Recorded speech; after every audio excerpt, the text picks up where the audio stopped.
Pastor, I have a question. Why did Jesus fast for 40 days and why should we fast? This is a question that was put in the box out here in the narthex at Shepherd of Peace. And again, you're welcome to ask any questions in there, and I attempt to try and answer most of those through these videos.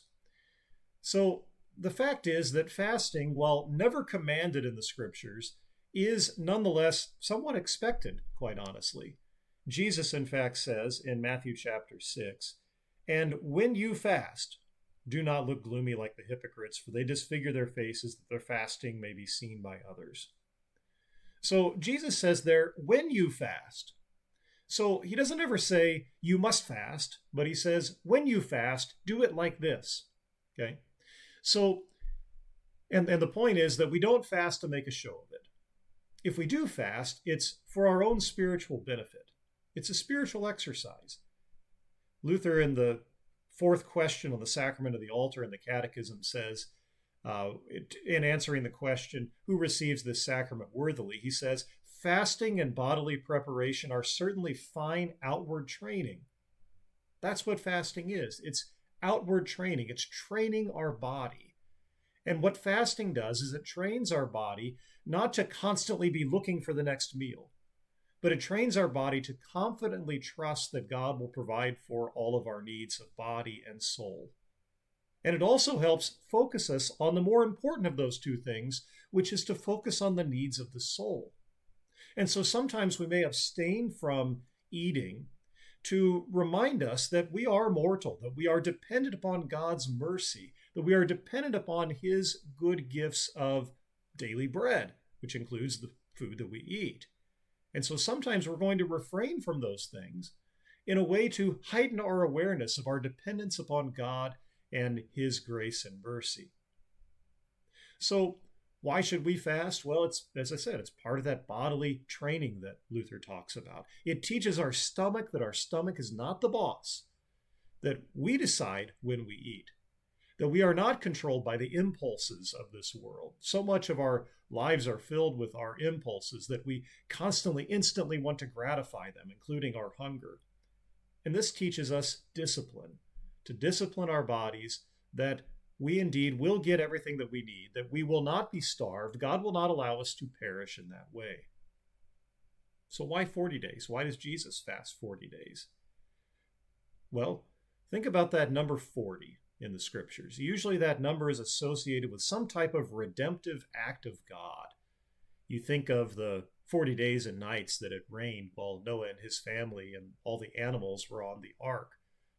The ark is what saved Noah and his family. The flood is what destroyed all of the evil in the world at that time and kind of gave it a fresh start again.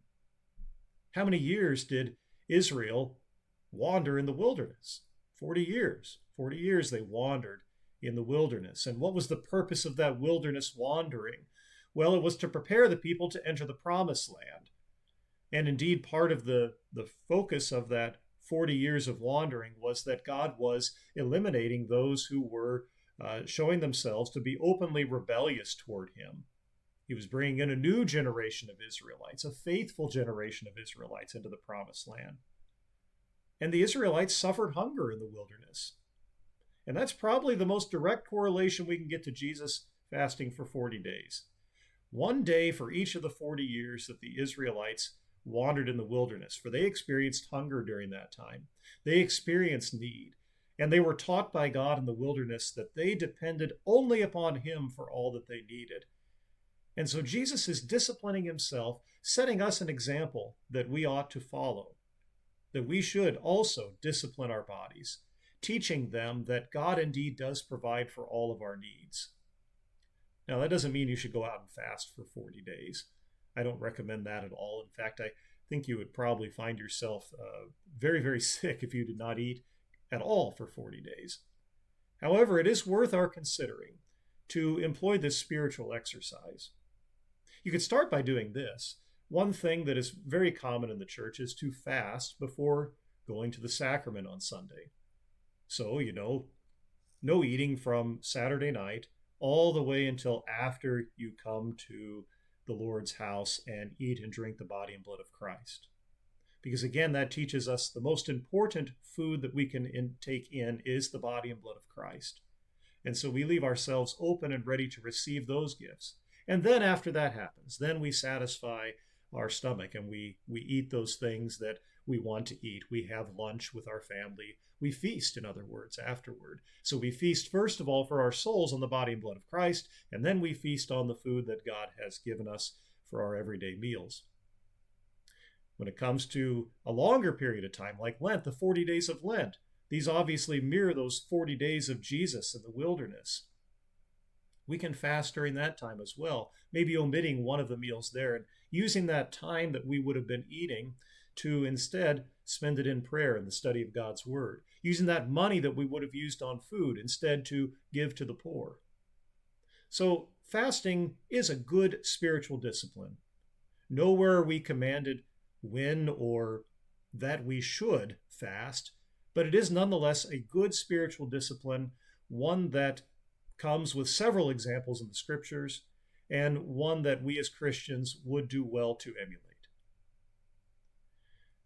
May God richly bless you as we enter into the season of Advent, and I look forward to answering more of your questions soon.